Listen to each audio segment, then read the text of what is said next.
Tidak ada visi lain selain visi Bapak Presiden Prabowo.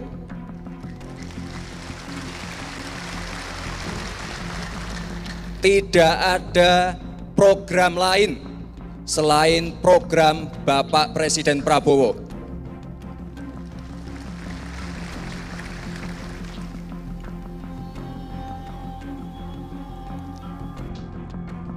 Saya ingin mempertegas pentingnya sinergi antara pemerintah pusat dan pemerintah daerah. Bapak Ibu yang ada di depan saya ini adalah orang-orang terpilih untuk mengelola negara sebesar Indonesia. Ini kita perlu kerjasama tim. Apa urusan ketua umum partai mengatur kepala daerah yang sudah dilantik presiden? Ini negara, bukan cabang organisasi partai. Kepala daerah itu bagian dari sistem pemerintahan, bukan bawahan partai setelah mereka menjabat. Assalamualaikum warahmatullahi wabarakatuh. Balik lagi bersama kami di kajian online daily. Rekan-rekan, seperti yang kita ketahui bahwa pada saat ini kepala daerah tengah berada di Magelang untuk melaksanakan retreat, dan pada saat ini dikonfirmasi ada materi dari Bapak Wakil Presiden Gibran Raka Buming Raka. Namun di tengah persiapan penerimaan materi dari Bapak Wakil Presiden, ada hal yang sangat-sangat menjengkelkan bagi kita semua. Kini Megawati kembali berulah dengan mendesak para kader yang sedang mengikuti retreat untuk pulang atau mengakhiri retreat lebih cepat. Apa nih tujuannya nih? Apakah beliau merasa berkuasa dengan bisa mengatur kepala daerah yang sejatinya sudah dilantik oleh Pak Presiden Prabowo Subianto dan sudah resmi bertugas? Tolong dibedakan ya rekan-rekan, jika kepala daerah tersebut masih berstatus kepala daerah terpilih, maka tentu saja belum ada kewajiban untuk melaksanakan tugas-tugas negara.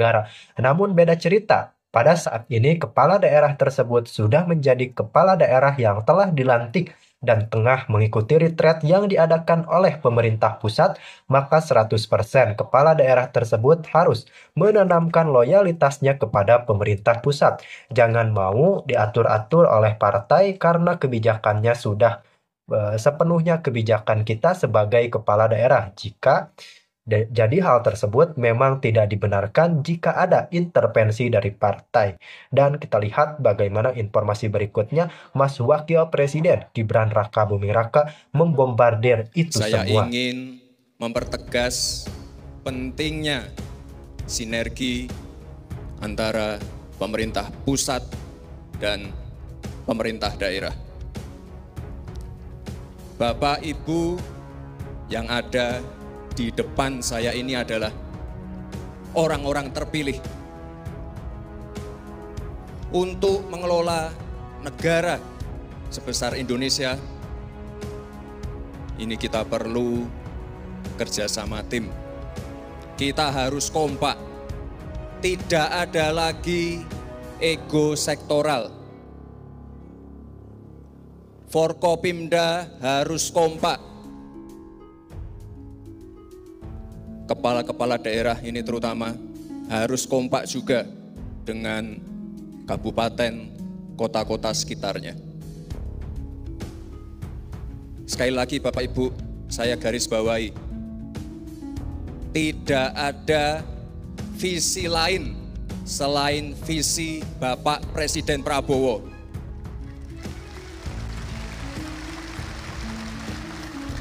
Tidak ada program lain selain program Bapak Presiden Prabowo.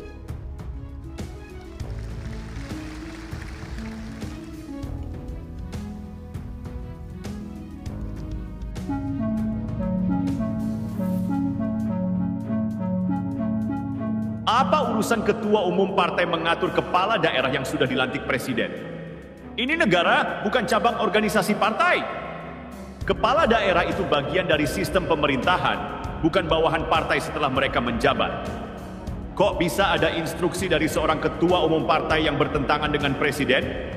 Ini jelas bukan sekadar perintah biasa, ini pembangkangan.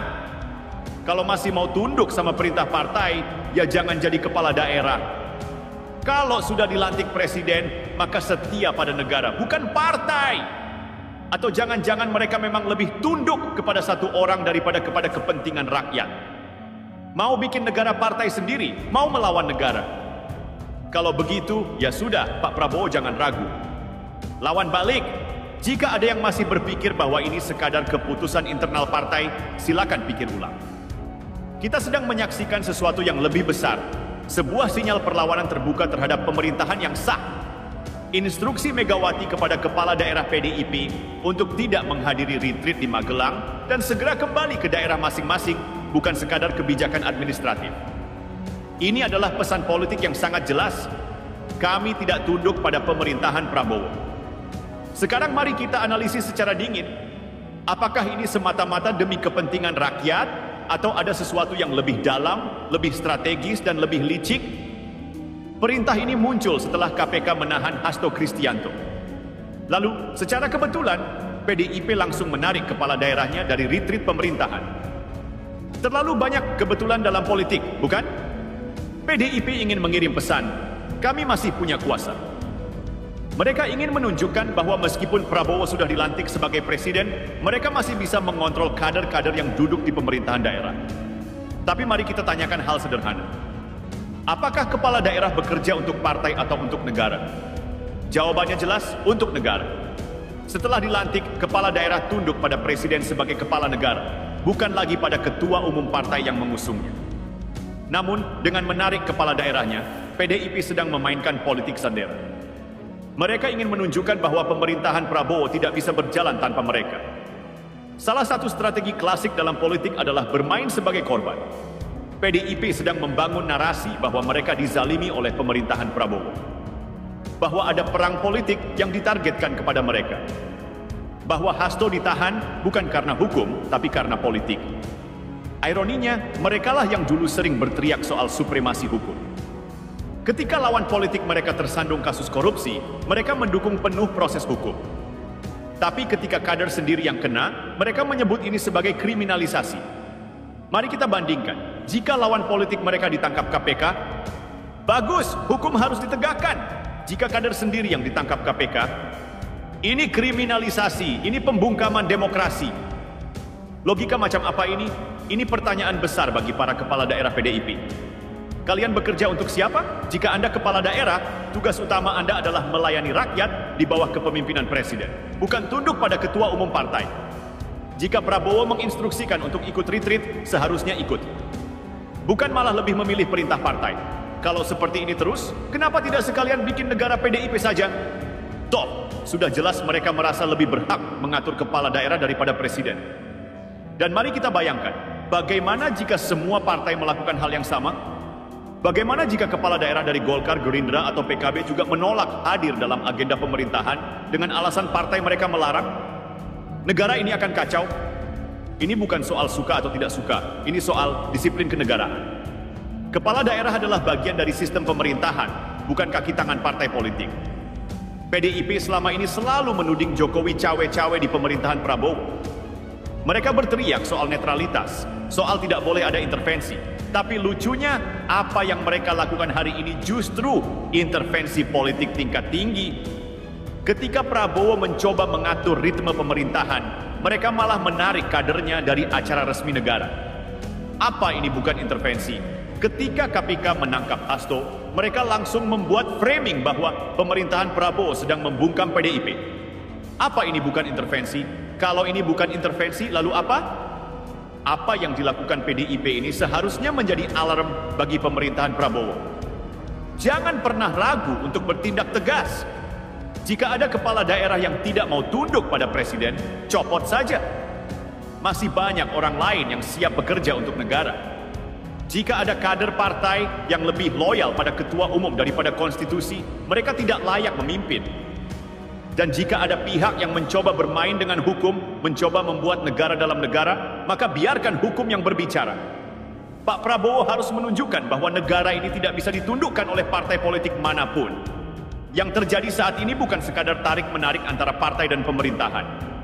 Ini adalah pertarungan antara loyalitas kepada negara versus loyalitas kepada partai.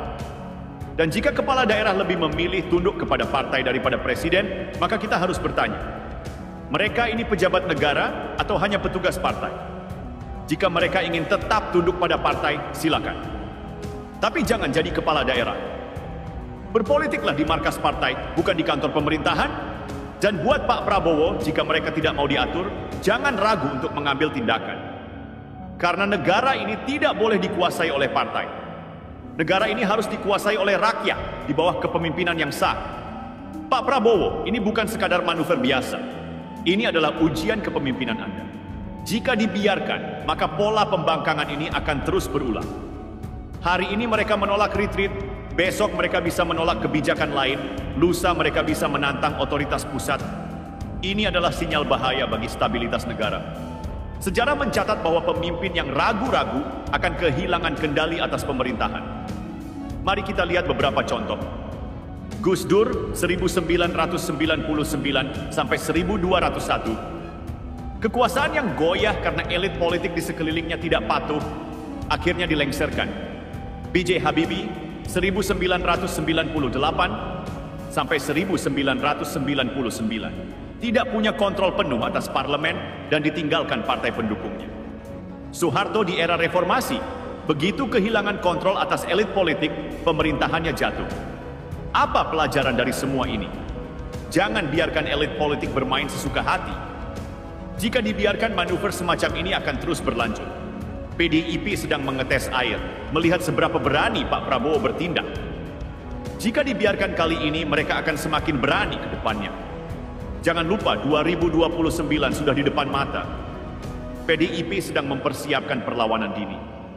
Mereka ingin menunjukkan bahwa mereka masih punya kekuatan politik.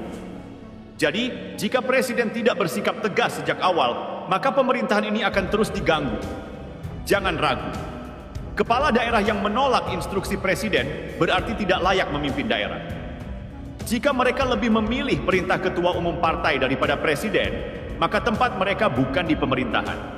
Undang-Undang Nomor 33 Tahun 2014 tentang pemerintahan daerah jelas menyebutkan bahwa kepala daerah harus loyal kepada pemerintah pusat. Jika tidak, bisa dicopot melalui mekanisme yang ada. Langkah konkret yang bisa diambil: panggil dan peringatkan kepala daerah yang membangkang. Jika tetap bandel, beri sanksi administratif. Jika masih tidak mau tunduk, gunakan mekanisme pencopotan. Negara ini bukan negara partai. Jangan biarkan pembangkangan ini menjadi presiden buruk. Salah satu alasan mengapa PDIP bereaksi seperti ini adalah karena Hasto Kristianto ditahan KPK. Mereka tahu bahwa kasus korupsi di internal mereka semakin terbuka. Jangan berhenti di Hasto, bongkar lebih dalam. Kalau ada kader PDIP lain yang terlibat, seret ke meja hijau. Kalau perlu, sampai ke lingkaran Megawati sendiri. Sudah terlalu lama korupsi di negeri ini dibiarkan menjadi permainan politik. Sekarang saatnya bersih-bersih. PDIP bukan lawan yang bisa dianggap enteng. Mereka sudah berkuasa 10 tahun dan masih punya pengaruh di berbagai sektor. Maka dari itu Pak Prabowo harus memastikan koalisinya tetap solid. Jangan sampai ada celah yang bisa dimanfaatkan lawan. Pastikan Gerindra, Golkar, PAN, PKB, dan partai koalisi lainnya tetap solid. Pastikan TNI dan Polri tetap berada di jalur yang benar, tidak bisa dipengaruhi kekuatan politik luar. Pastikan media-media mainstream tidak dibiarkan membangun narasi yang merugikan pemerintah. Koalisi yang solid adalah kunci untuk menghadapi perlawanan dari PDIP. Pak Prabowo, ini bukan lagi soal acara retreat di Magelang. Ini adalah tantangan terhadap otoritas Anda sebagai presiden. Jika Anda membiarkan ini, maka 5 tahun ke depan pemerintahan Anda akan terus diganggu. Jangan biarkan negara ini dikendalikan oleh kepentingan partai politik tertentu. Jangan beri ruang bagi mereka yang lebih loyal pada partai daripada pada negara. Langkah yang harus diambil jelas: bertindak tegas terhadap kepala daerah yang membangkang. Pastikan KPK terus menindak kasus-kasus korupsi tanpa takut tekanan politik. Bangun koalisi pemerintahan yang solid dan tak tergoyahkan. Pastikan media tidak dimanfaatkan untuk merusak citra pemerintahan. Jika langkah ini dilakukan, maka pemerintahan Prabowo akan kuat dan tidak bisa dijatuhkan oleh permainan politik yang licik. Jangan ragu Pak Prabowo, bertindaklah. Sekarang saatnya melihat gambaran besar. Ini bukan hanya tentang satu insiden pembangkangan, tapi tentang bagaimana elit lama mencoba mempertahankan dominasi mereka. Kita tahu PDIP sudah 10 tahun di puncak kekuasaan. Mereka mengakar di birokrasi, punya jaringan luas di daerah, dan masih mengendalikan sebagian besar opini publik. Mereka tidak akan menyerah begitu saja. Jadi jangan heran jika ke depan akan ada lebih banyak drama. Polemik hukum, upaya menjegal kebijakan pemerintah lewat MK atau MA serangan opini, media mainstream akan mulai menggiring narasi bahwa Prabowo otoriter gerakan bawah tanah memanfaatkan kelompok tertentu untuk menciptakan kegaduhan di masyarakat. Ingat, mereka ini bukan politisi biasa. Mereka adalah orang-orang yang sudah terbiasa berkuasa dan sulit menerima kenyataan kalau era mereka sudah selesai. Maka dari itu, Prabowo harus memainkan strategi yang cerdas dan taktis. Lawan politik ingin bermain keras, maka jawab dengan lebih keras. Periksa ulang kasus-kasus besar yang selama ini ditutup-tutupi. Dorong KPK, Kejaksaan Agung, dan Polri untuk membongkar dugaan korupsi yang melibatkan elit-elit lama. Jika ada indikasi kejahatan, jangan ragu untuk menyeret mereka ke pengadilan. Tidak perlu takut disebut balas dendam politik. Ini bukan soal dendam, tapi soal membersihkan negara dari parasit yang selama ini menggerogoti kekayaan rakyat. PDIP dan partai lain yang bermain curang harus paham bahwa Prabowo tidak akan tunduk pada tekanan politik. Jangan lupa, selama 10 tahun, birokrasi kita sudah dipenuhi orang-orang yang loyal pada kepentingan tertentu. Di kementerian, ada pejabat yang lebih setia pada partainya daripada negara. Di daerah, ada kepala dinas yang diam-diam masih berkoordinasi dengan elit lama. Di BUMN, ada direksi yang lebih memikirkan kelompoknya daripada kepentingan nasional. Semua ini harus dibersihkan. Lakukan evaluasi total di semua lembaga strategis. Ganti orang-orang yang terbukti tidak loyal pada pemerintahan baru. Pastikan BUMN tidak lagi jadi sapi perah untuk kepentingan politik tertentu. Kalau ini tidak segera dilakukan, maka Prabowo hanya akan jadi presiden yang dikendalikan dari belakang layar. Jangan biarkan itu terjadi. Mereka akan menyerang dengan berbagai cara. Prabowo adalah boneka Jokowi. Prabowo hanya melanjutkan oligarki lama. Prabowo tidak mampu mengendalikan pemerintahan. Jangan biarkan ini berkembang tanpa jawaban. Pastikan pemerintah terus mempublikasikan pencapaian secara masif. Gunakan media sosial untuk melawan narasi bohong. Pastikan ada juru bicara yang bisa menjelaskan kebijakan dengan lugas dan tajam. Jangan biarkan kebohongan menjadi kebenaran hanya karena kita diam. Prabowo harus punya lingkaran inti yang benar-benar loyal dan siap bertarung. Bukan hanya politisi biasa, tapi orang-orang yang mengerti strategi kekuasaan. Bukan hanya menteri yang sibuk administrasi, tapi orang-orang yang bisa menggerakkan massa. Bukan hanya pejabat birokrasi, tapi figur yang mampu membaca pergerakan lawan. Jangan biarkan lawan lebih dulu mengatur strategi. Prabowo harus selalu selangkah lebih maju. Pak Prabowo, jika Anda ingin pemerintahan ini kuat, maka tidak boleh ada setengah-setengah dalam bertindak. Buka semua kasus korupsi yang melibatkan elit lama. Pastikan birokrasi bersih dari orang-orang yang tidak loyal. Lawan opini sesat dengan fakta yang kuat. Bentuk tim khusus untuk menjaga stabilitas politik. Jangan biarkan elit lama mengganggu pemerintahan ini. Mereka sudah 10 tahun berkuasa. Sekarang saatnya era baru. Era Indonesia yang lebih kuat di bawah kepemimpinan Prabowo. Jangan naif. Prabowo bukan hanya menghadapi oposisi terbuka, tapi juga pemerintahan bayangan yang masih bercokol di dalam sistem. Ada tokoh yang tidak lagi menjabat, tapi masih punya pengaruh besar di birokrasi. Ada ex-menteri yang sudah turun, tapi masih mengatur anak buahnya di kementerian. Ada elit yang seolah-olah pensiun, tapi masih menarik benang kekuasaan dari belakang layar. Kalau ini dibiarkan, maka Prabowo hanya akan jadi presiden di atas kertas, sementara keputusan tetap dikendalikan oleh orang-orang lama. Solusi, gempur mereka habis-habisan. Lacak dan putus semua jaringan kekuasaan yang masih tersambung ke elit lama. Pastikan pejabat-pejabat kunci loyal kepada Indonesia, bukan kepada individu atau partai tertentu. Jika ada indikasi sabotase atau pengkhianatan, pecat tanpa ampun. Negara ini terlalu besar untuk dikendalikan oleh hantu politik yang masih ingin berkuasa di balik layar. Jangan lupa, setiap kali Indonesia bergolak, ada kepentingan asing yang ikut bermain. Singapura, Amerika, dan negara-negara Eropa selalu ingin Indonesia lemah. Mereka lebih suka Indonesia tetap jadi negara kuli yang hanya mengirim tenaga kerja dan ekspor bahan mentah. Mereka takut Indonesia mandiri, karena itu berarti kita bisa menolak dikte ekonomi mereka. Jangan heran jika nanti media asing mulai menggiring opini negatif tentang Prabowo. Lembaga-lembaga internasional tiba-tiba mengkritik kebijakan pemerintah. Ada gerakan yang tiba-tiba memanas dan menciptakan instabilitas. Apa yang harus dilakukan? Tutup celah intervensi asing dalam ekonomi dan politik kita. Pastikan kebijakan strategis seperti hilirisasi dan industri pertahanan terus berjalan. Jaga ketahanan nasional dengan membangun hubungan internasional yang tidak bisa diintervensi. Prabowo harus sadar, ini bukan lagi waktu untuk bermain baik. Jika ada yang mencoba mengganggu stabilitas negara, gunakan hukum dan kekuatan negara untuk menindaknya. Jika ada yang mencoba menghasut dan membuat kekacauan, tangkap mereka tanpa ragu. Jika ada yang mengkhianati bangsa ini, pastikan mereka tidak punya tempat lagi di Indonesia. Demokrasi bukan berarti membiarkan pengkhianat berkeliaran bebas. Negara ini harus dijaga. Pemerintahan ini harus kuat. Karena kalau tidak, Prabowo hanya akan jadi presiden yang dikelilingi musuh di dalam selimut. Pak Prabowo, ini bukan waktu untuk ragu. Elit lama masih berusaha merongrong kekuasaan Anda. Birokrasi masih banyak yang bermain dua kaki. Oposisi sedang mencari celah untuk menyerang. Asing menunggu saat yang tepat untuk melemahkan Indonesia. Jangan biarkan itu terjadi. Bersihkan pemerintahan dari pengaruh elit lama. Tutup celah bagi kepentingan asing. Hancurkan setiap upaya sabotase dari dalam.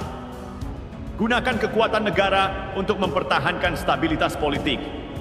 Prabowo harus jadi presiden yang benar-benar berkuasa, bukan presiden yang hanya menjadi simbol. Jika ingin Indonesia maju, jangan ragu untuk bertindak. Rakyat yang sadar pasti bisa melihat dengan jelas siapa yang benar-benar berjuang untuk bangsa dan siapa yang hanya pura-pura peduli demi kepentingan pribadi dan kelompoknya. Pak Prabowo sudah berkorban sejak lama untuk negeri ini. Dari menjadi prajurit, pengusaha, hingga kini siap memimpin negara. Kita tidak boleh membiarkan beliau berjalan sendirian. Rakyat harus menjadi benteng pertahanan terkuat bagi kepemimpinan beliau. Siapa yang coba mengganggu pemerintahan, kita harus bongkar. Siapa yang masih ingin Indonesia tunduk pada asing, kita lawan. Siapa yang ingin menghambat kebangkitan Indonesia, kita singkirkan. Pak Prabowo bukan hanya sekadar pemimpin. Beliau adalah simbol kebangkitan Indonesia yang mandiri, berdaulat, dan kuat. Dan lihatlah sekarang, ketika Indonesia mulai bangkit, ketika pemerintahan Pak Prabowo bersiap membawa negeri ini menjadi kekuatan besar di dunia, tiba-tiba ada pihak yang panik. Mereka kalang kabut. Mereka takut kehilangan kendali. Mereka yang selama ini nyaman dengan sistem bobrok, yang selama ini menikmati hasil dari politik transaksional, mulai merasa terancam. Mereka mencoba berbagai cara untuk mengganggu. Mulai dari memainkan opini, menghambat program pemerintah, sampai membangkang secara terang-terangan. Contohnya, instruksi Ketua Umum PDIP yang menyuruh kepala daerah kadernya untuk tidak hadir dalam acara pemerintahan yang jelas-jelas merupakan agenda negara. Ini bukan lagi sekadar perbedaan politik. Ini adalah pembangkangan terhadap kepala negara. Apa maksudnya? Menunjukkan bahwa mereka tidak mengakui kepemimpinan Prabowo, mencoba melawan sistem pemerintahan yang sah, atau sedang memainkan politik destruktif demi kepentingan segelintir orang. Rakyat harus melihat ini dengan jernih. Kepala daerah itu dipilih rakyat untuk melayani rakyat, bukan untuk menjadi boneka partai. Setelah mereka menjabat, mereka tunduk kepada negara, bukan kepada partai. Jadi kalau ada kepala daerah yang lebih patuh kepada partainya dibanding kepada negara, itu pengkhianatan. Pengkhianatan terhadap konstitusi, pengkhianatan terhadap rakyat yang memilih mereka. Dan lihat bagaimana mereka berusaha memutarbalikkan fakta. Mereka bilang ini demi rakyat. Demi apa? Kalau memang demi rakyat, kenapa malah menghambat kebijakan negara? Mereka hanya mencari alasan. Yang sebenarnya terjadi adalah dendam politik. Dendam karena KPK mulai menyentuh lingkaran mereka. Dendam karena tidak bisa lagi memainkan aturan seenaknya. Maka Pak Prabowo dan seluruh elemen pemerintahan harus bertindak tegas. Kepala daerah yang membangkang harus diberi sanksi. KPK harus terus bekerja tanpa pandang bulu. Rakyat harus bersatu mendukung pemerintahan yang sah. Jangan biarkan bangsa ini jatuh ke tangan orang-orang yang hanya peduli pada dirinya sendiri. Saatnya Indonesia bangkit. Saatnya rakyat bersama pemimpinnya, bukan bersama para elit pengkhianat bangsa.